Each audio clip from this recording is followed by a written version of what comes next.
గురుగారు, కార్తీక దీపోత్సవం పాడ్యమి నాడే ప్రారంభించాలా? ఈ వ్రతానికి ఉండే కథ ఏమిటో తెలియజేస్తారా?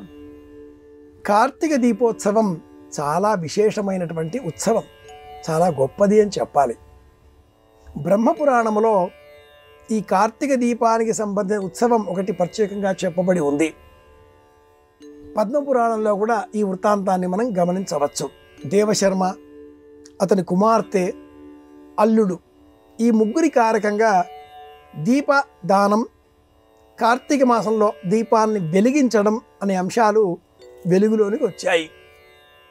కాలక్రమేణా వారి పుణ్య బలం చేత ఆ దేవశర్మ సత్రాజిత్తుగా, అతని కుమార్తె సత్యభామగా, చంద్రుడు అక్రూరుడిగా మళ్ళీ జన్మించారు అని బ్రహ్మపురాణంలోని ఈ కథ తెలియజేస్తుంది. విష్ణువు కృష్ణుడిగా, లక్ష్మీదేవి రుక్మిణిగా, కామధేనువు కల్పవృక్షము, ఇవి కూడా కల్పవృక్షం తులసిగా జన్మించినట్లుగా ఈ వృత్తాంతం వివరంగా తెలియవస్తుంది.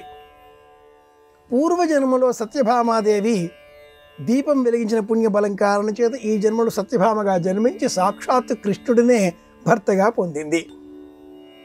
స్కాంద పురాణము, పద్మపురాణంలోని కథలు కలిసి కార్తీక పురాణంగా మనం చదువుకుంటూ ఉండగా, అందులో పద్మపురాణంలోని ఈ కథ మూలం బ్రహ్మపురాణంలో ఉంది.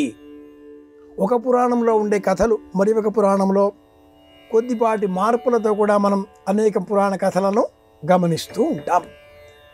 దీపానికి, దీప ఆరాధనకు, దీపదానానికి మూడింటికి మూలం దీపం. అది ప్రాణశక్తి. ఒక వ్యక్తి బ్రతికి ఉన్నాడు, దీపం వెలిగించాలి. ఇంటిలో భోజనం చేసే సమయంలో దేవతాగృహంలో దీపం లేకపోతే ఆ ఇంట్లో భోజనం చేయకూడదు. దీపము లేని ఇంట భోజనం చేయకూడదు, ఇది శాస్త్రం. విద్యుత్ దీపాలు వేసుకుంటున్నాం కదా, అది లెక్కకు రావు. పూజాగృహంలో నువ్వుల నూనె వేసి దీపం వెలిగించి 2 చేతులు జోడించి అనంతరం భోజనానికి మనం ఉపక్రమించాలి. 3 వత్తులు సాధారణంగా, 2 వత్తులు వారి వారి అద్వైత ధర్మాన్ని అనుసరించి, ఒక వత్తి వ్యక్తి పరమలోకానికి వెళ్ళిపోతే అది పరమలోకం, పరలోకం. అందగాడైన యమధర్మరాజు నియంత్రణలో ఉన్న లోకం. యమధర్మరాజు చాలా అందగాడు. ఆ లోకంలో వెళ్ళే సమయంలో ఉపలోకాలైన 16 లోకాలు దాటాలి. ఆ 16 లోకాలు దాటే నిమిత్తమై ఆషాఢమాసంతో ప్రారంభమైన మరణానంతరం జీవుడి యాత్ర పరమ పుణ్యం అయితేనే కార్తీక మాసంలో స్వర్గస్థుడు అవుతాడు. ఎంతో పుణ్యం చేసుకుని ఉండాలి. ఈ దేహంతో ఈ లోకానికి సంబంధించి అనేక ధర్మాలు పాటించి, అనేక బాధలు ఓర్చి, అనేక రాజకీయాలు, వ్యయప్రయాసలు, దుఃఖాలు అన్నీ అనుభవించి శరీరం వదిలి వెళ్ళిపోయే కాలం కార్తీక మాసం అయితే మహాపుణ్యప్రదం అని కూడా శాస్త్రాలు చెబుతాయి. దక్షిణాయనమైనప్పటికీ కార్తీక మాసం పుణ్యప్రదం. ఒక వత్తితో వెలిగించే దీపం అది.